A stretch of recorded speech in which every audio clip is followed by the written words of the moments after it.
Hello, all fluffy furs! I have 2 hands now. I'm so glad you're back to see me. Today is finally the day where I show everyone how to get started making fursuits.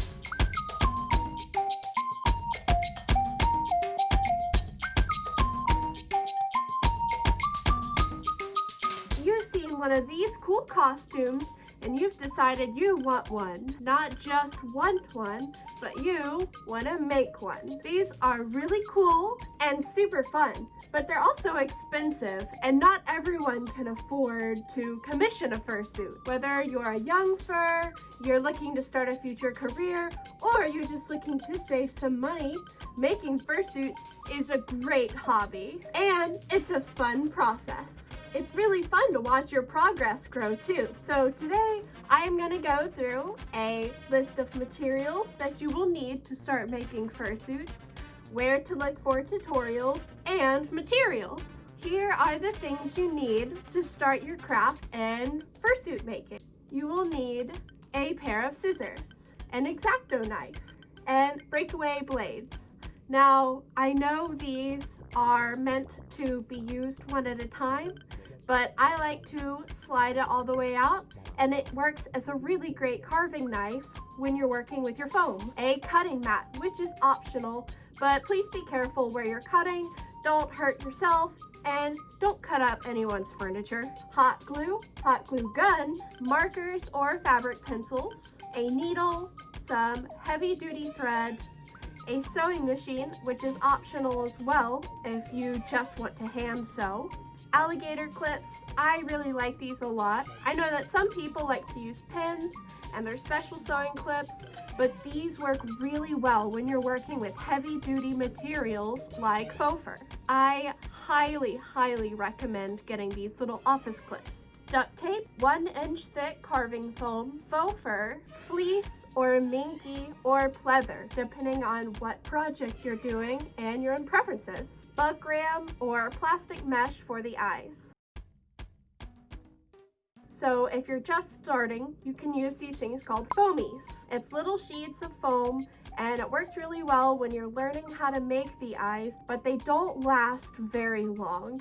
I haven't had a suit with those eyes that lasted more than a year or 2 before they started to kind of fall apart. There's a special type of plastic that you can order from tapplastics.com, and I recommend that when you get more into suit making and you're past the learning stage. You will also need breathable material like spandex to line the inside of your suit. One of the most important things on that list is faux fur. That's where we get our name, furries, and that is what is going to be covering your entire suit. It's all faux fur. Faux fur can make or break your suit. However, if you're just starting out, it doesn't matter how much you spend on fur as long as you're having fun and learning through the process. So I am going to give a few of my recommendations for places to buy fur, from cheapest to more expensive but mostly preferred. One of the easiest places to get faux fur from is your local hobby store. So Hobby Lobby, Joann's. I don't think Michael's sells it, but there's lots of other local craft stores you can buy faux fur from. This fur is lower quality, but it works great when you're learning and you're just wanting to start out. One of the best places online to get lower to medium quality fur is fabric.com or Stylish Fabric, which I have found actually has really great prices for some pretty good fur. I know a lot of fursuit makers don't love to use fabric.com. I wouldn't recommend it for somebody who makes suits a whole lot and has perfected their craft and wants more high quality material. Fabric.com, however, is a great solution for somebody who's not really looking to spend a lot of money at their first attempt at a fursuit. It is completely okay to buy what you can afford. If you are a more seasoned maker or have really honed your craft skills and are looking for more of a challenge, some of the best quality fur I've gotten is from howlfabrics.com and also fursuitsupplies.com. Both of those sites have lots of really high quality luxury shag, beaver, bunny, and teddy fur, and a lot of great colors too. Hello, I forgot to mention about the quality of faux fur and how to tell if you've got some low quality or some high quality fur. And that was actually some very important information, so I am going to go over that really quick. I have a pretty low quality pink luxury shag faux fur here, and I have a dark brown bunny fur that I ordered from howlfabrics.com. So these are two very different quality fur, and this one is longer, this is short pile. So just because luxury shag has long fur, that doesn't necessarily mean that it's low quality, but here's how to tell the quality of these furs. So on the low quality fur, when you flip it over and you look at the back, you can kind of see through it. You can't tell very great on this camera, but I can kind of see my carpet through that. It's kind of very transparent, and there's some spots where it's kind of balding. And when you flip it over, if you try to get your fingers in the fur and you want to find the backing of it, I found it very easily.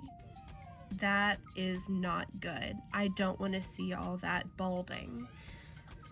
On this bunny fur, when I try to look for the backing, I can't find it at all.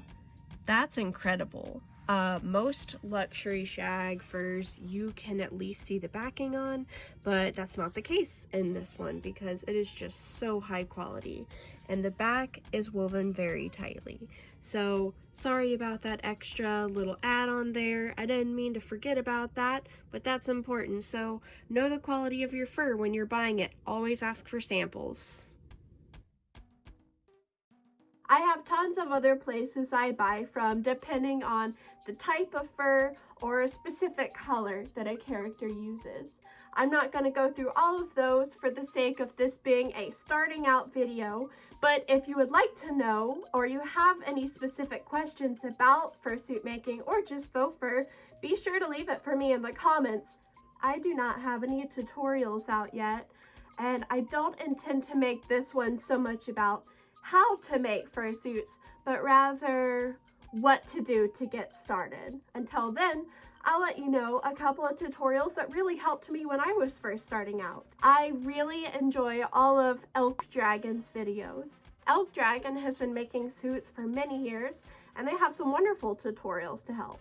There's also so many more. If you just go look on YouTube, lots of very talented makers have made tutorials and posted them for everyone. There's a lot of great content out there if you look. But remember to take each tutorial with a grain of salt because there are so many different ways to make a fursuit. These are great to get you started and teach you the basics, but as you grow and learn, you will definitely do things differently in a way that works for you. There are many different ways to make a fursuit as there are fursuit makers. All right, now that you have your materials and you had some tutorials to watch, what are you going to do with it?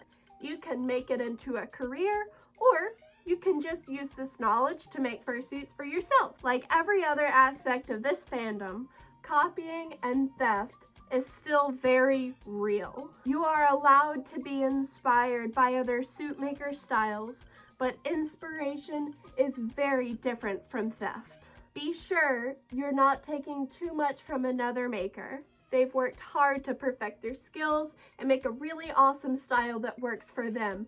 And that's the goal at the very end of this. So make sure you are working on your own unique style that suits you and other people will recognize you for. People will love what you do if you do it with passion. So if you're not happy making suits and it stresses you out, it may just not be for you. That being said, try to have fun with it. Keep in mind why we do this and how awesome it is to be a furry.